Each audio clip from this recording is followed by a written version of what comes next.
Good afternoon. We're so glad to have you join us today. We're here with She Leads Michigan program, She Speaks. I'm Nancy DeBoer, an assistant director and co-host for this program. And we're so glad that we can interview a very interesting person today. Her name is Pamela Eichorn, and she has been the regional director for Aglow International, Great Lakes, Ohio Valley region. She is really a leader of leaders who's had such a maverick approach called Permission Granted to help raise the possibilities of the people that she works with. She has insight in a no nonsense kind of manner, and which makes her really refreshing. And she is a solutionary. She likes to simplify the problem and point out possible solutions that many times are just common sense that a lot of times escapes us these days. So we are really glad to have her with us. She graduated from Liberty University and has an MBA in international business. She co-authored a book called Uniquely His and owns a small publishing company, A Joy in Publishing. So we are really glad to have her as a part of our program today because she is going to tell us her story. So Pam, thank you so much for being here today. Thank you for having me. Well, let's just start out with a little bit about your life. Could you give us maybe a Reader's Digest version of all the different things in your life up to about 2015? How about that?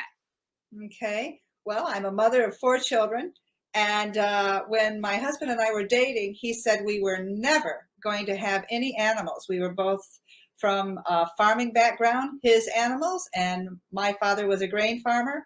And lo and behold, I came home one day and there was a horse in our yard. And that was the change of our life. We've had horses and cattle. The kids were involved in 4-H. I taught 4-H.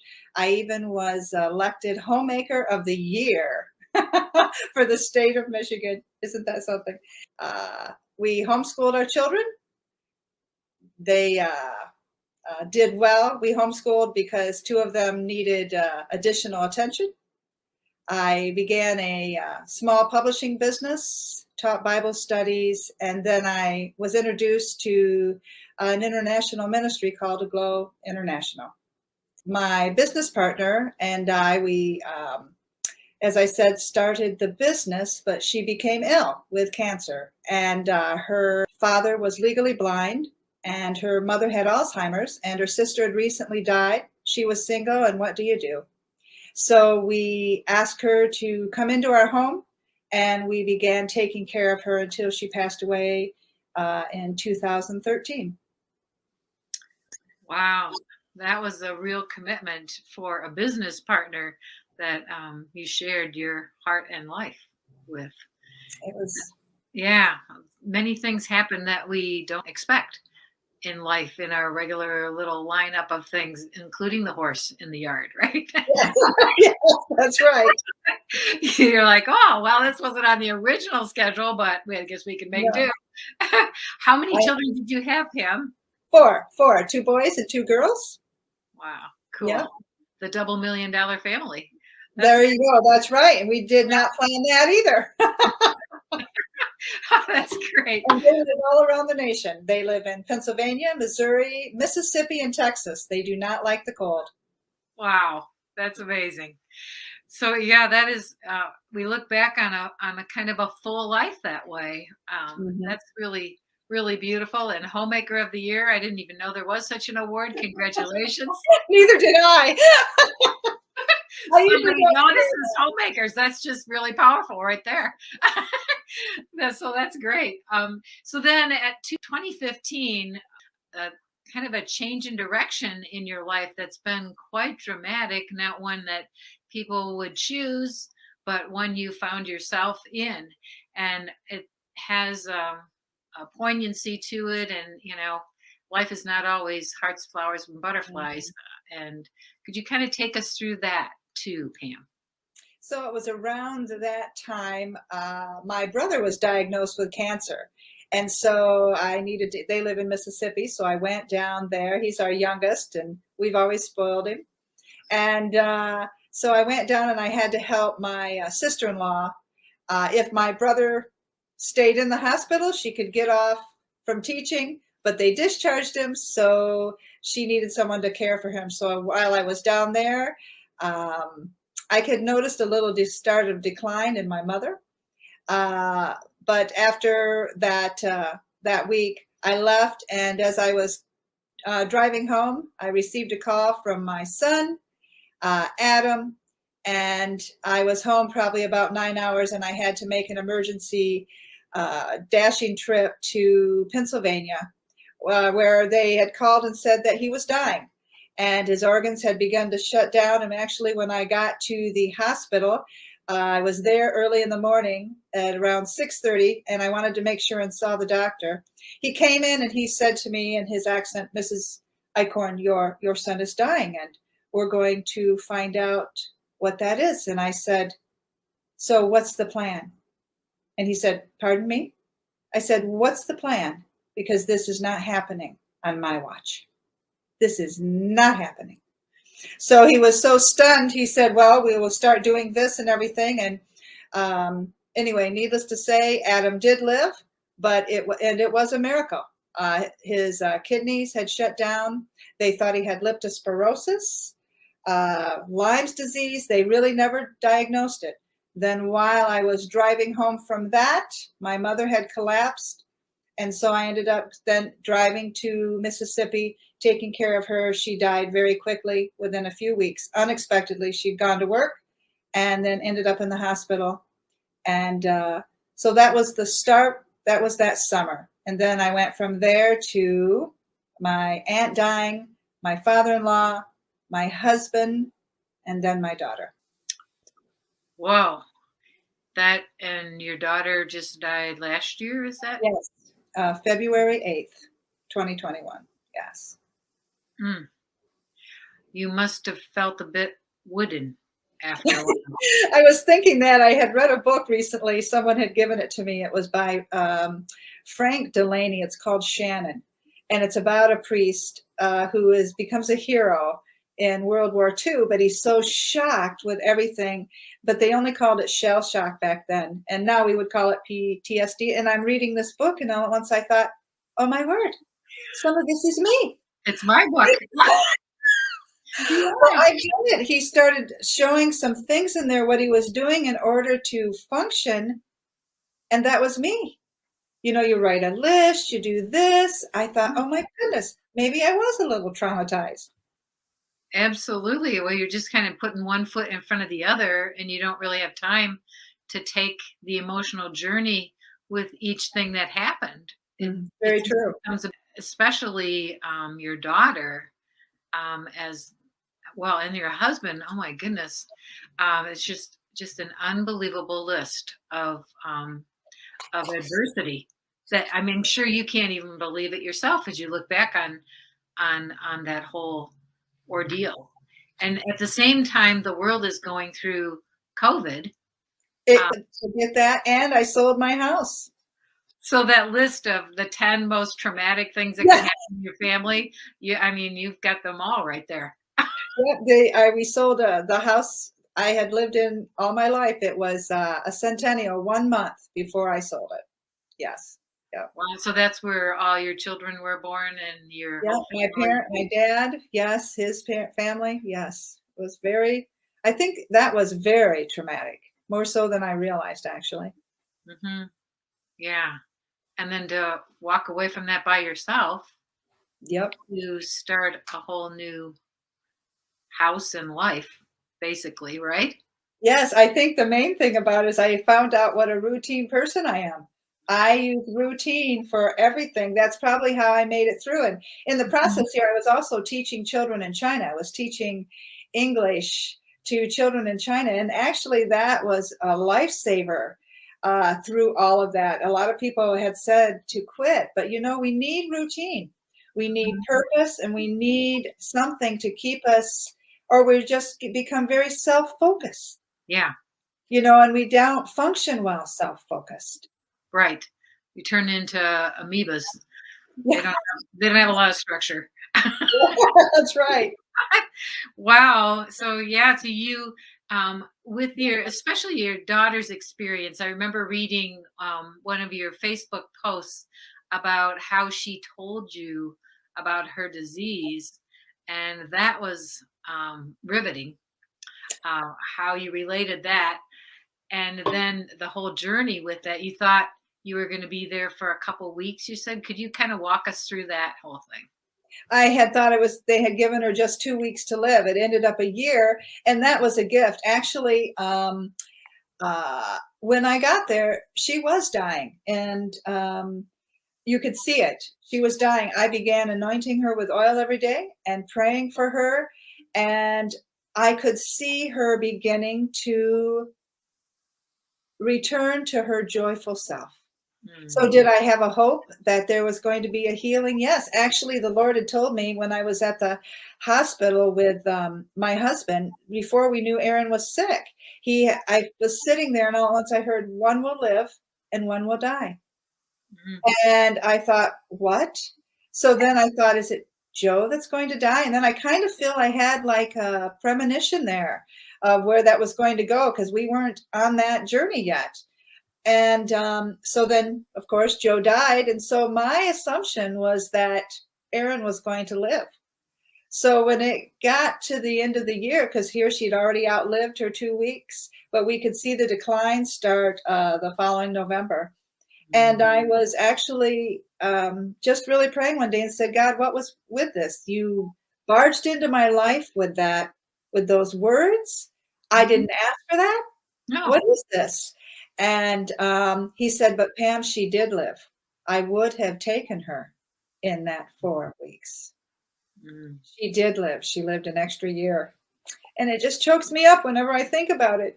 The gift, really, COVID was a gift to her family. They were all home, everybody home. And because I had homeschooled my children, I homeschooled hers. And we were able to do it. And so. Wow. God is faithful. When you were talking about, he is good. He is good all the time. Yeah, it takes us a rewind sometimes to find the good as we are in the unexpected. And we're like, wait a minute, how can this be good? It doesn't feel nice. It's not what I chose. Or I would have chosen, And yes, you know it all, but can you share at this time? Because I'm pretty lost, right? Wow, that is amazing to come up with those insights so close to the tragedy of it all. I kept thinking through all of this that one thing I should have won is an Emmy. Because my mom always said, very wise mother, she always said, do not ever act surprised or shocked. So through all of this, you just sit there very calm. Okay. Yeah. I think I won an Emmy. I wish they gave an Emmy out for these. I know. Homemaker of the Year plus. There we go. Yeah, I know. Well, so many things you do, I think, as a mother or as a leader is you have choices by will, and then your spirit will catch up to it. Yes. Right? So many times you're in, no, I don't want to be in this hospital room. I don't want to think of what's possible to happen with this child or whatever is going on, and you can barely function. But you have to decide that I am not going to be overwhelmed by this, that I have to be the mom committee. Whatever else happens, we have to meet and make decisions, and we're going to go forward, right? I wonder, probably what I would have to say, one of the key things that I have realized in my last few years was that there were a lot of them I made the decisions for years ahead of time. And they say that you become like the 5 people you hang around the most. I think that is probably one of the greatest assets that I found through all that time, is that pretty soon you had watched people who you respect and stuff. So I had somewhat of a beginning. I didn't have to start from scratch on some of this. So you've got that's again where the good example of a solid foundation comes in. You don't have to start from scratch. Yeah. So I didn't have to start from scratch on some of this. I already had a foundation. So of watching my mom or watching friends, and also of, one of the things too that I had prayed for years was when God asked Solomon, what do you want? And he said, wisdom to lead your people well. I can remember how impacting that scripture was to me. I was probably about 15. Yeah. And I began asking for that then because I knew I needed to be so prepared because I know my nature Mm-hmm. and I don't want to be flippant. Yeah. I don't want to be flippant. So if all at once I'm asked that, I want to say to lead your people with wisdom. So I feel like that was all coming in place. And in those moments, I would think, Father, what do I do? Wisdom. Wisdom. That's really cool. I did the same thing at about that same age. Same scripture? Mm-hmm. Yeah. I'm like, well, Solomon asked for wisdom. So of all the things I could ask for, that is the very best. God actually gave him an A+ on that request. So that's what I'm Yes. really asking for too, because I really don't know what kind of decisions you're going to have to make in your life, and only God can help you with that. So that's And I cool. think on that, it's not, even though we both say we started at 15, anybody can start now doing that. Oh yeah, Because absolutely. it's just beginning, but it had to be, I think we have to be very intentional. There are a lot of things we do need to be intentional about. Mm-hmm. Doesn't automatically happen. And God loves to No. be asked. Seek, right? We have to seek Yeah. him. Yep. Yeah. So you ended up at your daughter's house with this homeschooling and everything. And I think before you had told me you were kind of lived in her basement and Yes. you had the COVID experience. I mean, the really underground Mhm. COVID experience there. And then she passed away Mhm. and you came out of the basement. Yep. Yeah. How did that feel? That was I I think it was a lot more it affected me a great deal more than what I thought. And suddenly, because when I came out without my mom, my husband, my daughter, and you wonder what's next. And not even my home. I did not even have the home I'd lived in for 58 years. And God again is so good because I moved into another home. And as they were moving everything in, even I had two men in a truck and they were moving everything in. And all at once, the guy stopped and said, "Did you buy the stuff specifically for this place?" And I said, "No, this was stuff I had in my other home and moved it in here." And it was like everything fit perfectly. He is our provider always. I I really didn't do anything. I just bought it. I didn't even know. And so coming out of the basement, that's a good one. Coming out of the basement is why I'm writing the post and why I'm Yeah. here. Yeah, well, for sure. And, basically all of society is kind of coming out of the basement. Oh, yes. Everybody's been hit. You don't know anyone that has not been hit with a death or Mm-mm. something terrible. I mean, Mhm.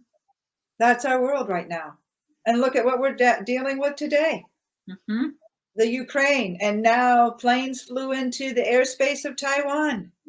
Chinese planes. So Wars and rumors of wars, right? yes, exactly. Yeah. And we can't moor our boat to that kind of thing, thinking. Nope. Nope. Yeah. So we had talked about as you come out of all of that and look back on it and then think about your life, it's almost like you have a new set of eyes and Yes. you see things differently than you did before. Hmm. So, and I think everybody is forced to think of things differently than they did before right now. Yes. Very much.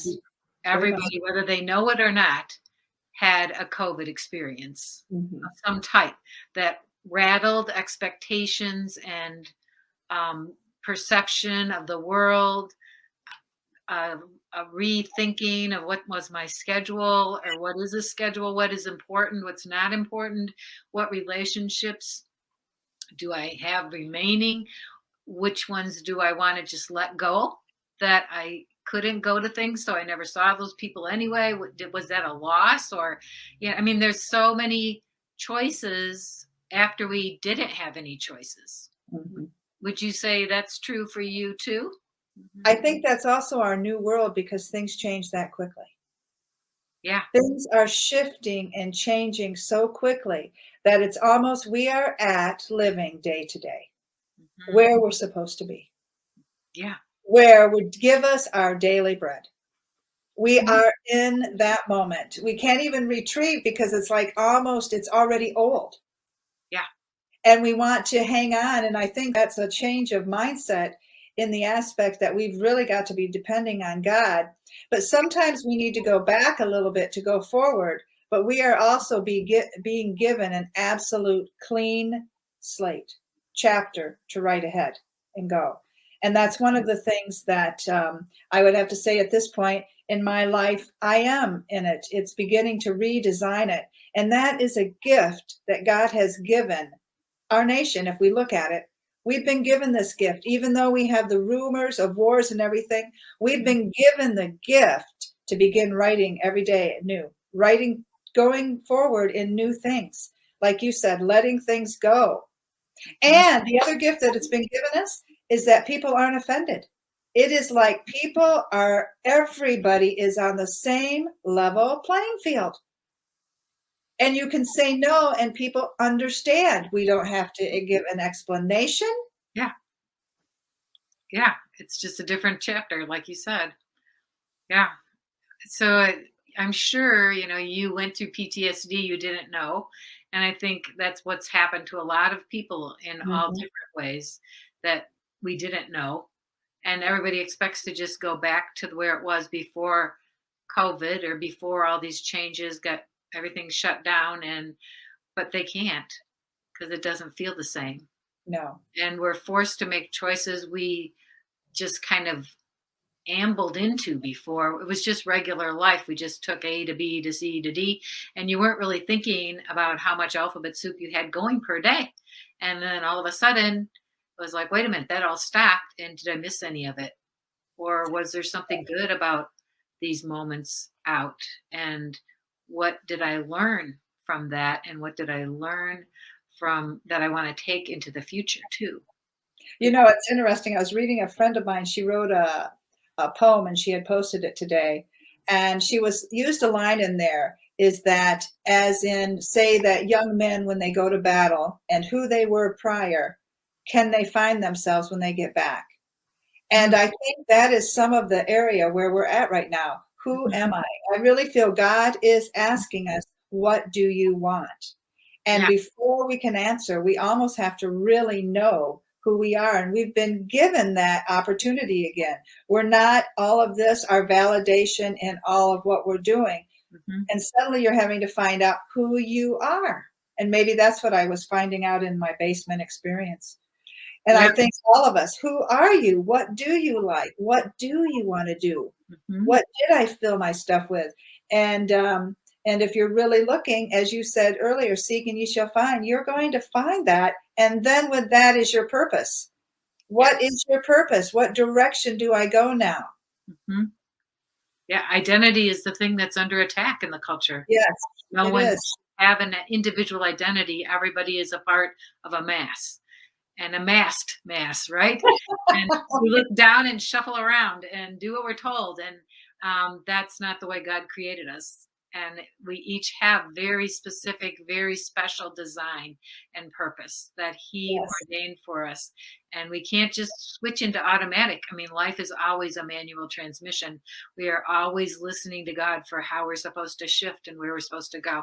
So, yeah, it has made us reset in that way. yes. Well, Thinking, and that's what I like about the premise of She Leads. The other thing that it's brought the church to is that instead of just having one main thing or one person has it all, it's we're kind of God is showing us we all, as you said, have our part and we begin to working together, it Mhm. brings us into kind of a corporate unity and where we should have been all the time. Absolutely. We are a body, and Yes. you can't just have a fingernail and make it work, right? No, that's great. And it's so funny, even as we're talking, I'm getting excited. I don't know why. It's been like that. That's what God has been doing lately. There, we are on the tip of something remarkable. And when you think about it, of all times we could have been born in all history, we have Mhm. been born now because we have a part to play. Everybody does. Absolutely. Yeah, and with all that you have been through, the insight that you share, the wisdom, the opportunities that God will give you have been enriched because of Mhm. what you've been through. You're not just saying this. It's not just something you read. It's something you lived through, and that gives it such huge credibility for people. And you've also been involved in this Aglow organization. How did that happen, and how has that kind of wedded with you in this process? Um, I joined Aglow International. Um, it's trying to think. I was trying to remember what I really liked about it at first, and it probably because I saw women that, just as you had just said, who were living their stories. They were living truth, living their faith, and it's and they were such remarkable women of prayer. It was in 100 and I think 160 nations then, but it's in 170 nations now, and it is it training leaders and realizing that we all lead every day as a mom, as whatever we're doing, we're always leading. And that's what it just really, I just found it fit for me. It was a fit for me. And they have a powerful teachings on Israel and the effect of Islam in our world, which is probably what got us to partly where we're at now. And male and female reconciliation, which is the great battle right now of gender. And so they were ahead of their time. And I realized as I was learning about Aglow that and why I'm still in it. I'm in it now for my grandchildren and great grandchildren. We each, the power of one, we all can affect the sphere of influence that we're in. We talked about your favorite scripture, what you would come up with. And I know it's really hard because, I sat next to a woman at the funeral yesterday and she said, yeah, my Bible's marked up. 90% of my Bible is marked up. I don't know what they're going to say I said, it's going to be one long funeral. And, but Someone had asked me and I sat there and it was like was verbally going through Ephesians or, okay, I like this one. Okay, Hebrews 12. And, oh, I like this. And then oh my goodness, I love Miriam singing and I love Mary's part. Oh, but my favorite is David's Mighty Men. I love that. I just love that. And I feel that's where we're at right now. I think that's what you are and Liz. And we are there. We have been empowered. It's not just a releasing right now. It is an empowerment. And we're all in our lentil fields and in our snowy pits. And we're there with our exactly. swords frozen in our hands. Well, and David's mighty men didn't start that way. I mean, it was really No. a pretty ratty group there that kind of wandered over, didn't fit anywhere. Nobody appreciated them. Nobody would have given them a position or status or anything.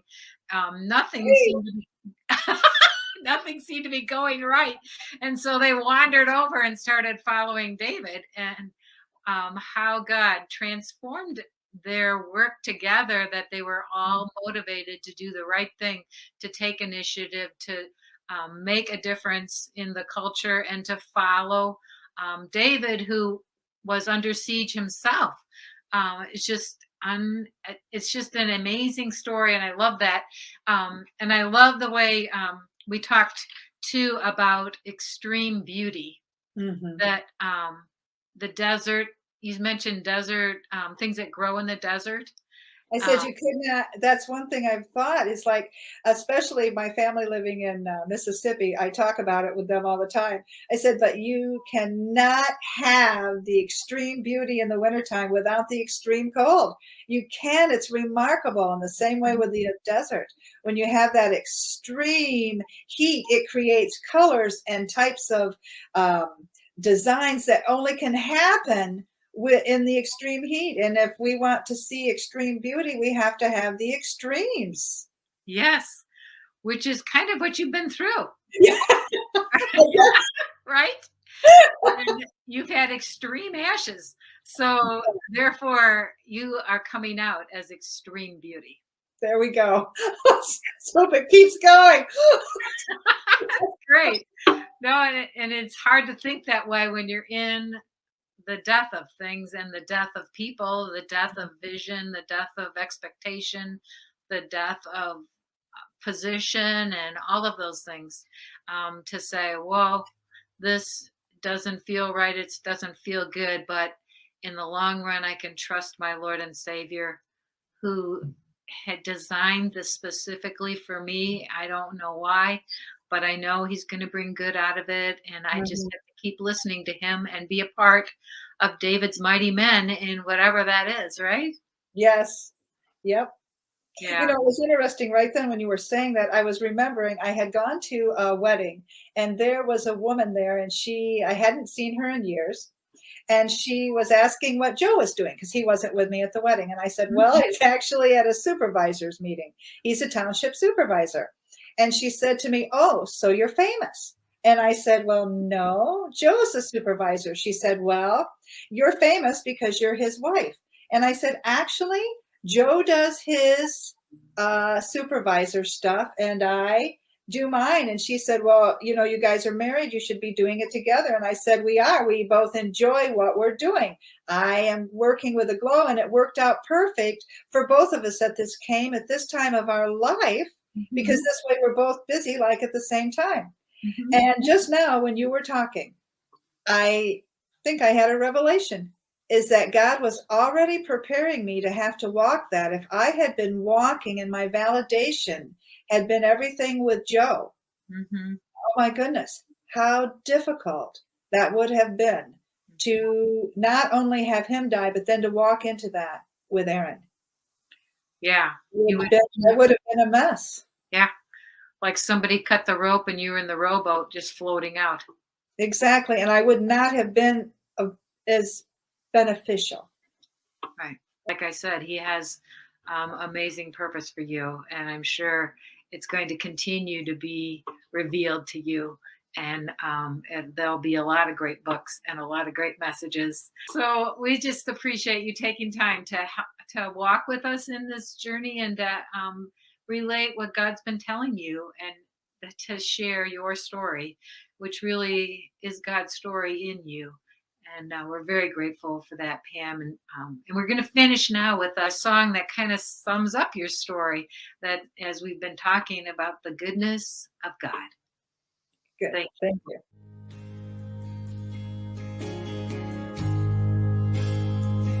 I love you, Lord, for your mercy never failed me, and all my days I've been held in your hands. From the moment that I wake up until I lay my head, oh, I'm gonna sing of the goodness of God. All my life you have been faithful. All my life you have been so, so good. With every breath that I am able, oh, I'm gonna sing of the goodness of God. I love your voice. You have led me through the fire on darkest night. You were close like no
It's running after me.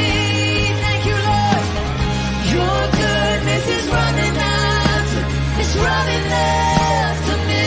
Oh, your goodness is running after. It's running after me. With my life laid down, I surrender now. I give you everything. Your goodness is running after. It's running after me.